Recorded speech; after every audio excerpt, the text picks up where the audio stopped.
so quiet compared to the coupe. Is it? Yeah. Our first little bump here.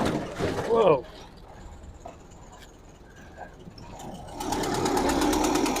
All right, Mike, tell us about this Model T. What year is this one? This is a 1914 Model T touring car.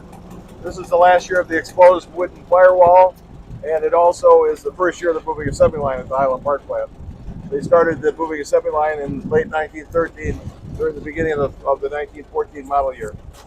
And then, so this still has a brass radiator, still has brass accents on the headlights, the gas lamps around the sides of the windshield or the firewall, even the brackets for the rear view mirrors and so on. But by 1916, the last of the brass was taken off. Both as a cost-cutting thing, but also that was World War I time, of course, and the brass was needed for ammunition, unfortunately, things like that. Is the Highland Park around here? Oh, yes, 4 miles up. Really? Yeah, right on Woodward. About half the buildings are gone, but the 1916 buildings were the final moving assembly line that was there till, well, actually long after the Model T stopped being built there in 27. That's all still there. I've never been. We drove through, in 2008, they let us drive our Model Ts through there for the centennial of the Model T. We actually drove through the building.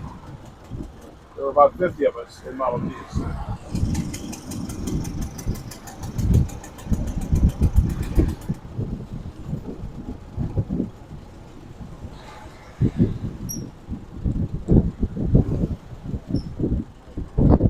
Yeah, if you go straight up Woodward before you go home, you go right past.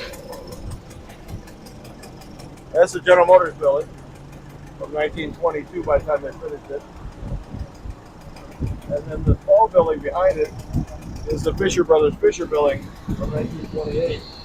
And that has 40 different types of marble and granite in the lobby, in the 3-story lobby.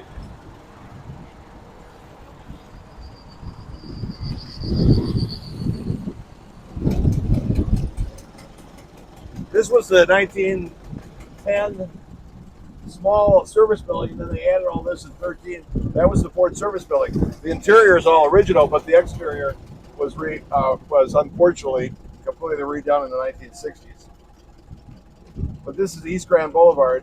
If we were to go a mile further down, we'd come to the site of Dodge, Main, and now today the north end of it was Dodge, Main. The rest was a neighborhood. That's where Fisher Body Zero, Plant Zero is, where they build the Bolt and the Volt.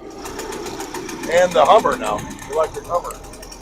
So it's an all-electric vehicle, zero emissions, so they call it Plant Zero.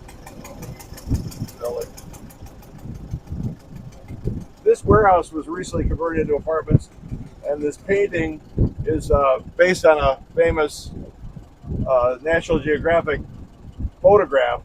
But of course, the woman in the photograph didn't have the names of various bars and jazz clubs in Detroit on the jacket, or a D earring in the original photograph.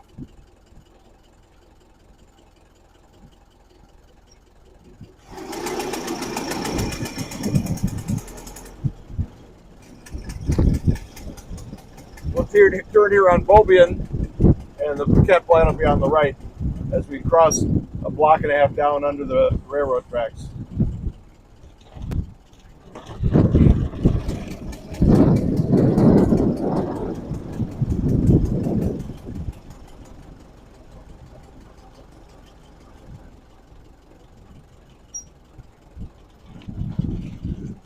I notice even the Edison substation here, DTE Energy, there's Milwaukee Junction on it. This was a neighborhood that by 1914, along the railroad tracks here, there were 14 different automobile companies and 24 supplier plants within a mile and a half of the Ford Paquette Avenue plant. So it really was the heart of the auto industry at the beginning in Detroit. On the right is the Ford Paquette Avenue plant. On the left is the old Fisher Body 23. And the original employee entrance here at Paquette, you'll see that there's an actual photograph taken at this site.